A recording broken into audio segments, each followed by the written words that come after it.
Peserta Musabaqah Syarhil Quran Putri dengan nomor peserta S039 akan membawakan sarahan yang berjudul Membangun Generasi Milenial dengan konsep pendidikan karakter berbasis Al-Quran. Peserta Musabaqah Syarhil Quran Putri dengan nomor peserta S039 akan membawakan sarahan yang berjudul Membangun Generasi Milenial dengan konsep pendidikan karakter berbasis Al-Quran. Silakan. Assalamualaikum warahmatullahi wabarakatuh. Alhamdulillahi wahdah, wassalatu wassalamu ala man la nabiyya ba'dah. Allahumma salli wa sallim ala sayyidina Muhammad wa ala alihi wa sahbihi wa mawalah. Wala haula wala quwwata illa billah. Amma ba'd.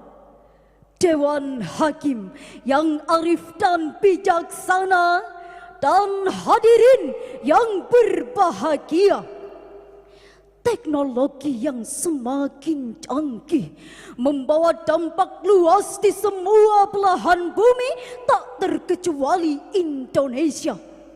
Ia laksana pisau bermata dua, bisa memberi nilai positif dan negatif, tergantung siapa yang memanfaatkannya. Teknologi informasi misalnya bisa menjadi media pembentukan karakter terpuji atau al-akhlakul karimah, dan bisa menjadi media dekadensi moral atau al-akhlakul madmumah, khususnya bagi generasi milenial. Berita tentang seks bebas dan kematian akibat miras dan narkoba di kalangan generasi muda hampir setiap hari memenuhi halaman media sosial. Baru-baru ini dunia pendidikan dikagetkan dengan ulah seorang pelajar SMA di Jawa Tengah menikam gurunya yang seharusnya dihormati. Kita menjerit prihatin melihat karakter generasi muda kita yang telah jauh dari nilai-nilai Al-Quran. Oleh karena itu hadirin, pada kesempatan yang penuh ukhuwah ini, kami akan menyampaikan syarah Al-Quran dengan judul Membangun Generasi Milenial dengan konsep pendidikan karakter berbasis Al-Quran. Sebagai rujukan, marilah kita dengarkan firman Allah dalam Al-Quran Surah Sad ayat 29 sebagai berikut. A'udzu billahi minasy syaithanir rajim.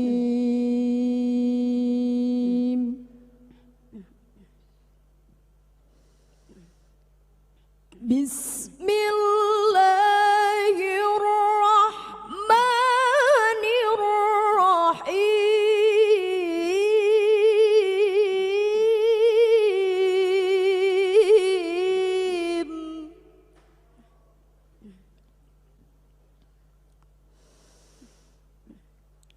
Kitabun anzalnahu ilaika mubarak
menyebut asma Allah yang Maha Pengasih, Maha Penyayang.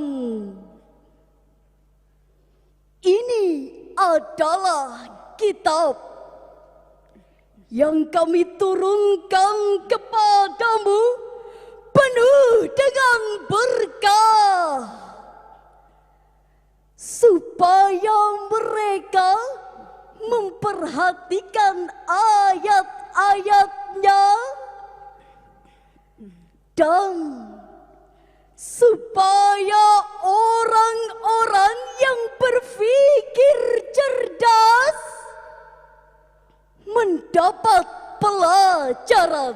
Hadirin rahimakumullah, Syekh Jalaluddin Al-Mahalli dan Syekh Jalaluddin As-Suyuti dalam tafsir Al-Jalalain menjelaskan bahwa kata liyadabbaru dalam ayat ini mengandung perintah untuk mendalami nilai-nilai yang terkandung dalam Al-Quran. Dari situlah pedoman dan pelajaran berharga kita peroleh, lalu kita jadikan pegangan. Itulah generasi ulul albab, generasi yang cerdas intelektualnya sekaligus cerdas spiritualnya. Hadirin yang berbahagia, pesatnya perkembangan teknologi telah membawa perubahan terhadap karakter dan gaya hidup setiap orang, lebih-lebih generasi muda. Kita tak akan bisa menghentikan laju internet booming, maka sebagai konsekuensinya kita harus membangun pondasi keimanan dan filter yang kuat untuk menyaring derasnya arus budaya asing. Hadirin, sekuat apapun angin kencang tak akan dapat menumbangkan pohon yang memiliki akar menghunjam ke bumi.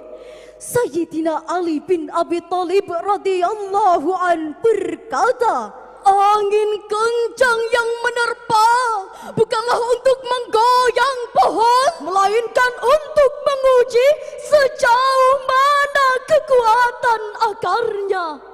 Tantangan pendidikan lebih kita rasakan pada masa pandemi. Sampai hari ini kita belum bebas 100% dari bahaya pandemi. Tidak hanya itu, pandemi juga berdampak pada meningkatnya dekadensi moral generasi muda. Berdasarkan data dari Indonesia Corruption Watch, jumlah penindakan kasus korupsi pada tahun 2021 mencapai hingga 209 kasus. Kerugian yang dialami negara juga tidak tanggung-tanggung akibat kasus korupsi tersebut, yaitu mencapai hingga 27 triliun rupiah. Dana yang cukup untuk membangun 1000 madrasah serta pondok pesantren dengan semua fasilitasnya. Marilah kita memohon ampun kepada Allah Subhanahu wa ta'ala.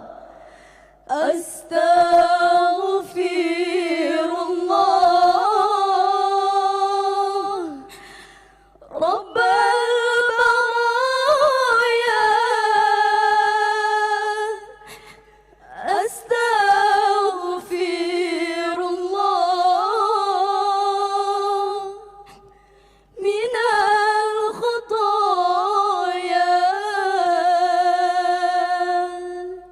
hadirin yang berbahagia, kita juga prihatin atas sejumlah peristiwa yang terjadi di kalangan generasi kita yang mencerminkan rusaknya karakter mereka.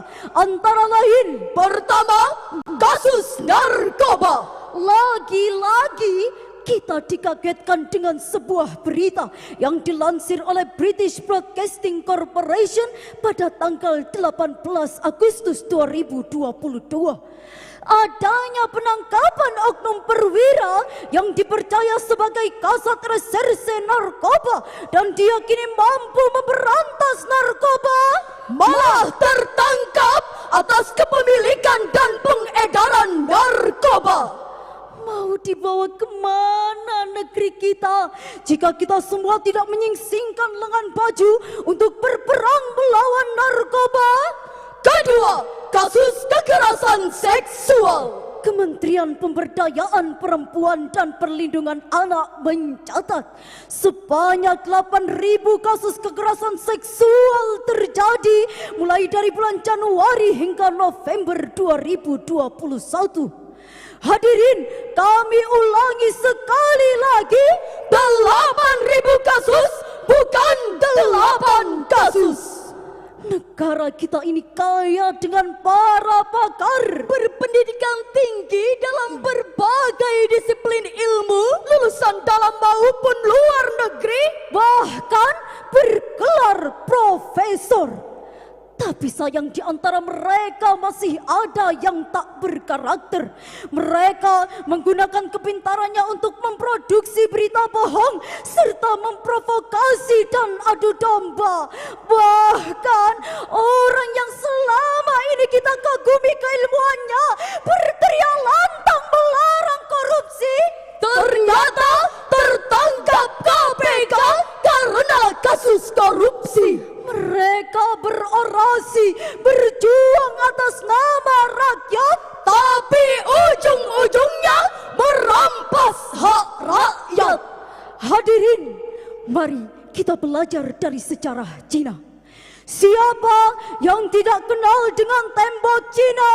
Salah satu situs keajaiban dunia yang sampai saat ini berdiri kokoh melewati banyak generasi zaman. Ketika Cina zaman kuno ingin hidup dalam kondisi aman, mereka membangun tembok Cina yang sangat besar untuk melindungi negaranya. Memang tembok itu sangat kokoh sehingga dalam beberapa kali perang tidak dapat ditembus musuh. Ternyata hadirin, sekian ratus tahun kemudian tembok itu berhasil ditembus oleh musuh dengan cara menyogok penjaga temboknya.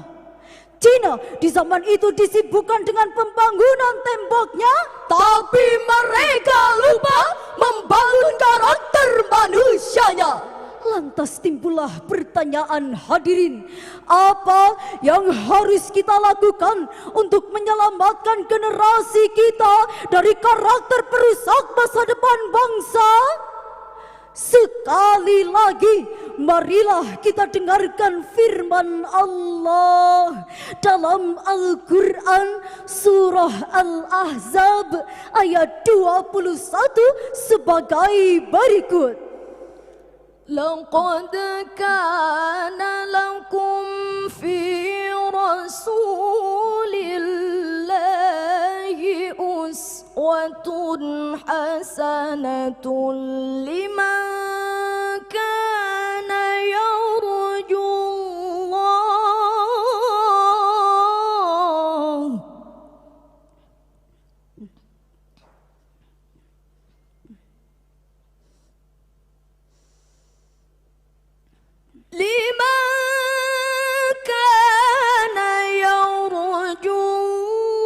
الله واليوم الآخر وذكر الله كثيرا.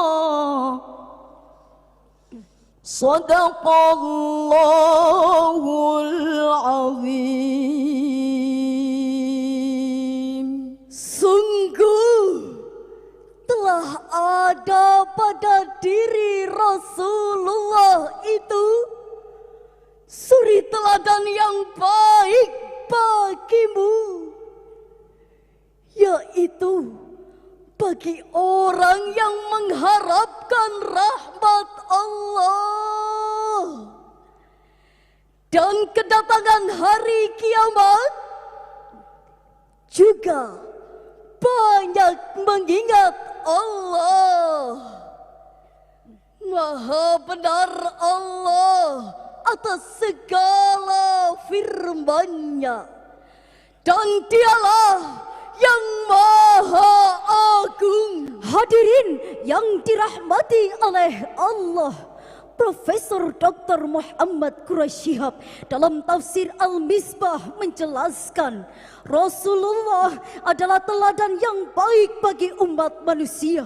Beliau mengajarkan nilai-nilai karakter mulia meliputi akhlak kepada Allah, akhlak kepada sesama manusia, bahkan akhlak kepada alam semesta. Rasulullah sallallahu alaihi wasallam pernah bersabda, "Akmalul mu'minina imanan ahsanuhum khuluqa." Orang mukmin yang paling sempurna imannya adalah yang terbaik akhlaknya.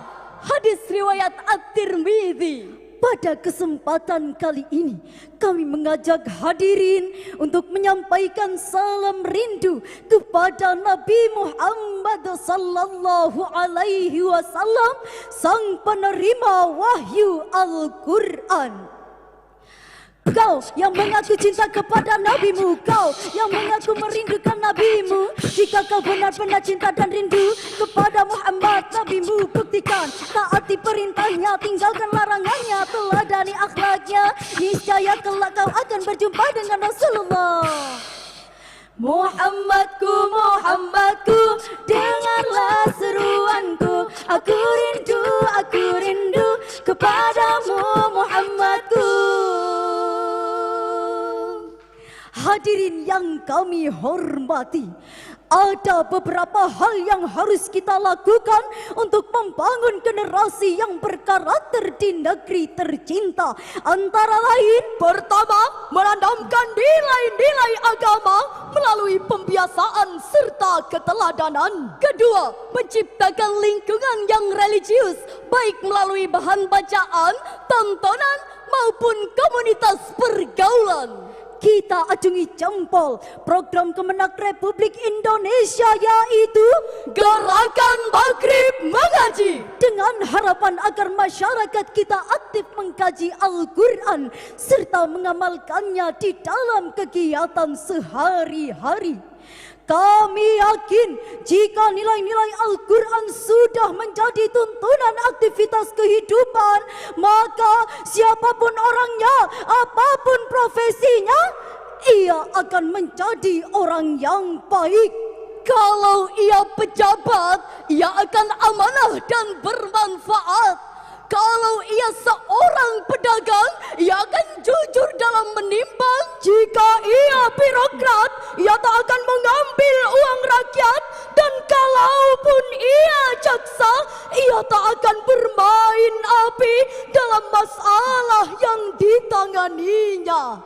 Hadirin yang berbahagia, dari uraian ini dapatlah kita ambil kesimpulan. Pertama, masa depan bangsa ditentukan oleh generasi yang berkarakter. Dan yang kedua, untuk membentuk karakter tersebut tidak ada pilihan lain kecuali kembali kepada Al-Quran dan keteladanan Rasulullah sallallahu alaihi wasallam. Bunga melati mekar di taman, harum baunya dan menawan, mendidik generasi berkarakter dan beriman. Maka Al-Quran harus jadi pedoman. MTQ nasional di Kalimantan, para kafilah pun beraksi.